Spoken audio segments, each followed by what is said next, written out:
in Fort Collins? In Denver. Okay. It's 26 or 22nd of Market, I want to say, something like that. Okay, Yeah. downtown. Like in that, yeah. Okay. It's definitely downtown, right near Coors. What made you do it? What was there a defining moment, or you just always wanted to try it? No, I went to an open mic and watched it, and I thought, I might just do this. Yeah. So I told Nick Gossert was the host at that time. I don't know, Nick. And I said to Nick, hey, what do I have to do to get on this? And he said, just put your name down. He goes, do you want to go up? And I thought, well, I don't have any material. You know what? No, don't put me up. And so that week I saw some comedians, I'm not going to name, but I saw some comedians and I thought, oh, fuck, I could do this. Yeah. And so I wrote 3-4 jokes, and then, over the week probably wrote like 12 jokes. Okay. And went back the next week. And how'd it go? It went well. I mean, there were 5 people listening, and with those people, it went well. Second time, I thought I was like the best comedian ever at that point. Sure. And still do. And then I went to the Still do. Went to the second show there and completely died. There was no one in the audience. Okay. But I still held it against. I died. And then I just started going from there, and haven't stopped. Haven't taken a week off in over a year. That's awesome, man. I think that's kind of for me. That was the same story. My first time was at Comedy Works. So I live in Rush, Colorado. I didn't know where to sign up. I didn't know how to start this. I've always wanted to try it. You did your first at Comedy Works? Yeah, the first time. I know a lot of people who have done that. Well, because I didn't know where to go. I didn't know there was open mics. I knew nothing about this world. Michael Potion did that too. Really? Yeah. Well, and Deacon Gray's the first guy I met in this world. Well, I worked in a club in Pueblo when we had comedy night, so I knew Lori Callahan, I knew Troy Baxter, I knew all the big heavy hitters. I'm the bartender who paid them. But my first time was at Comedy Works. 2 minutes, I killed it. I thought I did really well. But then you don't take into consideration. You go, this is this guy's very first time on stage, and so the crowd's like, we're gonna like him no matter what. You know what I mean? Yeah. And then the second time, it was the worst, absolute worst fucking thing I've ever done in my life. Because I left there and I go, fuck, I got to be famous in about a month or two. This is so easy, this is so amazingly easy. And that second show was just. I couldn't imagine doing Comedy Works for the very absolute first time. And it was packed. That's intimidating. It was a packed house. Even after doing. Well, there's a good and a bad to it, though. I mean, I was doing when I did Comedy Works the first time. I had been doing comedy for at least almost 2 years and maybe 3 months, something like that. Yeah, but thinking of it, it was still intimidating just because I was thinking about who had previously been there, right. Like the comics that were coming, the comics that had been just on that stage and in that house, and what they think of that place. I mean, that is one of the biggest venues in the country, according to A-list comics. But think of it this way: when I did El Chorito, and I had 5 people in the audience. Compare that to if I had 200 people. I'm going to be more nervous, sure. But I guarantee you I would have had a better set. Yeah. You have a better shot. I mean, you got the odds and the probability with you. I'm a weird comic like that. I like a little crowd. I don't mind a little crowd. If there's 8 people in the crowd, I enjoy it. Because for me, it's like holding court in front of friends. You know what I mean? At that point, it's just you and them, Big crowds are awesome, too. But I'm someone that I won't get thrown off by a small crowd. Like this crowd out here tonight, it's mostly comics because we started early. The regular show starts here. I didn't mind it. I liked it.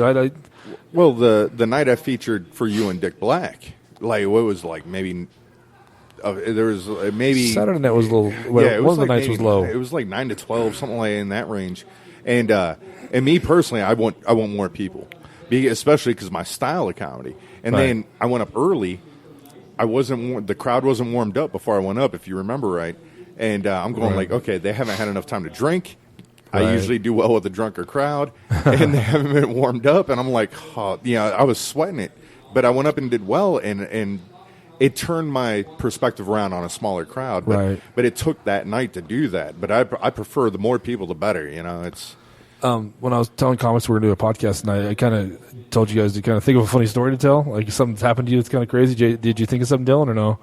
I didn't. The only thing I can think of is when, I don't know who your crowd is. Do they know who Josh is? Josh. Club owner. They might. I don't know. But, you just tell a funny story. I do that because comics, in my personal opinion, there's things that happen to you. There's funny stories you tell your friends, Dylan, but it doesn't really translate to the stage sometimes. Yeah, no, that's true. I don't tell stories on stage. Okay. I'm not particularly good at telling stories. Okay. But I do one-liners. But there was a time where Josh and I were standing outside. He was smoking a cigarette. I was smoking a cigar. And a bird just fell from the sky in between us. Okay. And, immediately he looks and goes, what the fuck was that? And I said, oh, my God, this bird's really, really hurt. And he just kind of, oh, well, and he went back inside. So most people who have seen me do comedy would never believe that I'm a vegan. But I've been a vegan for 3 years.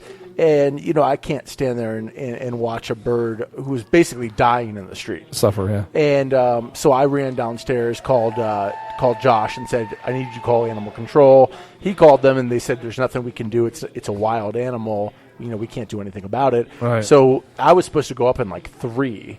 And I couldn't do it. I mean, I couldn't even think of my set because this bird is flapping its wings in the street, dying. Wow. And so Marcus Fowler's girlfriend comes up with a box. I told her to bring a box, and I was thinking we could cover it with a box until maybe somebody got there. We could do something with it, and then people started saying, "I'll back over it," and people were offering me their keys.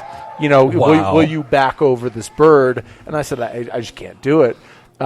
Thankfully, it died. I mean, it just died right there. Right. But no, I mean, I'll always remember that, Dylan, I'm going to give you a hint. You've been doing comedy for a year. I've done it since 06. Comedians can be some heartless bastards. When it comes to other comedians, you're not going to get sympathy for something like that for wanting to protect a bird. So, that's why I kind of laughed when you came in here and said, comedian, someone help me. And they're like, this fucking guy. No, I did Mr. Puff's show, Isman Tucker, and he gave me so much shit for being a vegan. Really? And I accidentally mentioned does he listen to this? Oh, I don't know. Shit, he might. Or his wife? Yeah. I don't want to get him in trouble. Yeah, I'm going to do it. But here's the thing also. I mean, with him being a vegan and all, that's with animals. If you listen to his set, he fucking hates people almost as much as I do. If they legalize cannibalism, no longer a vegan. It's that simple. Yeah. I Am Legend people, or what? You going to start eating people? Well, Mr. Puff told me, hey, before we go on, you can say anything you want, don't cuss, but just don't mention that I smoke, because my wife doesn't think that I still smoke. Okay. And he said to me on the air... She knows now. And he said to me on the air, well, this is then, so I'm not getting him in trouble. It was like a year ago. It was 6 months ago. He since quit. And so he said, what's with you being a vegan? That's ridiculous. Right. And I said, that's just something that I believe in and for multiple reasons. And he said, I don't know about you, but I love the taste of meat. I don't know why you wouldn't love to eat chicken wings, things that. Sure. And I'm like, dude, I love to eat cheese and anything like that, as well as anybody does. Right. But I said, but that doesn't mean I said, do you like to smoke? And he just kind of looked at me like, dude, shut the fuck up right now. Right. And I'm like, well, dude, I mean. You like to smoke. I saw you smoking outside right before this. So you ratted him out. I did, and I mean, he almost killed me. He's not a small dude either. Isman Tucker? Yeah. I never met him. We're friends on Facebook. Yeah, that's a crazy thing. How many friends have common? How many friends do you have on Facebook you've never met? Most of them. Is the tall guy out there Cameron Humanity? No, Cameron Bear? did not make it Bear? tonight. No, Bear is actually... Or Carl Pekin. I don't know. There's a tall son of a bitch out there. That's No, Carl. it's probably Carl Pekin. Yeah. Okay. No, Cam was actually supposed to do the show tonight, but apparently he was sick or whatever and couldn't make it out. Him and I are friends on Facebook. I was waiting to meet him. I met, V-Hill, Vincent, tonight. I've never met him before, but we're friends on Facebook. We've talked a couple times on Facebook. So he's all, Moose? I'm like, yeah, it's, I've got a few. I don't have a ton. I don't know. I'm weird about Facebook. If I don't know you, if I've never even met you once, it's really hard for me to accept you as a friend or even ask you to be a friend. There's a few I have just because of what we're into. But for the most part, I know everybody. And you'll eventually meet Mr. Puff. I mean, without a doubt. He does an internet radio show now on Mile High. I think it's milehigh.com or whatever. It's through the Ohio School of Broadcasting that they have down in Denver. And but he just graduated, and so his show is going to go away. It's an internet radio show. It's going to go away. Right. And he runs clips, and he has comics in for interviews and stuff like that. I was actually his first interview when he went to interview Style. Cool. And then, but because he's graduating, his show's going away. thankfully, my current girlfriend, and her brother own an internet radio station, and they've been wanting to do a comedy thing, and Right. it's almost perfect timing. So I'm going to try to get him transferred over from Mile High to Caliwood Radio. Why don't they just do a podcast? Well, I Same don't difference, know. really. I don't. I think he's trying to still stay in that. It's not terrestrial, obviously. It's internet, but like he wants to keep that. Maybe it's too much work. Right. I don't know for the podcast, but like he definitely wants to keep the internet radio thing going. So being that my girlfriend and her brother own an internet radio station, I'm trying to make that transfer. So Cool. So we'll see what happens. But it's a great show, and people should check that out. So. Dylan, so where does comedy rank with you? I mean, what's the end game? Do you have any plans for it, or are you just kind of flying by the seat of your pants right now, or how do you? I mean, I don't know why Jason's laughing or smiling. I mean, I think he likes to fuck with you. I think that's his. I just know he's an arrogant motherfucker, and I'm just waiting to hear what he's got to say. I'm excited too. I like arrogance. I mean, that's ridiculous. I mean, no, I mean, I don't know. I would say up there with like Louis C.K. in the next couple of years, but like I first have to, hit some more open mics, and I'm going to do some shows. I'm not going to bomb every other year like C.K. does. I hope. But, no, I'm enjoying the ride. That's cool. That's cool. So you just going to, I mean, may I ask what you do during the day? Do you have a regular job, or are you doing this? Yeah, and I mostly do this. Okay, cool. Yeah. Cool. That's all right. That's cool. It's better than what me and you were doing. Oh, yeah, working like idiots. So you've only been in a year. I want to ask you this anyway, both of you. If you had to give some advice to a young comic, what would it be as like kind of a pitfall to avoid that you've come across so far? Pitfall to avoid? Well, I mean, something in comedy that there's got to be something that you have done that you would change. Not really, or not really. I mean, I can give that advice, but I don't regret anything. Right. You know what I mean? When it boils down to it. But like me personally is. I would say don't turn around and think that, you go do that first open mic or even that 10th open mic or 100th even for, in some cases, like with Denver or LA or New York, and think that you could just step up to any comedian at any point and just ask for advice and think that you're going to actually get not only legit advice, but advice in general. Right. There is some competition, even though this isn't a competitive game. I mean, if you go up and crush it and I'm up behind you, I want to do what you did or better. I mean, that's competition no matter on what level. So there is going to be those new comics that are like, oh, give me advice, give me this. Like, you know what? We all started at the same spot. Sure. Right?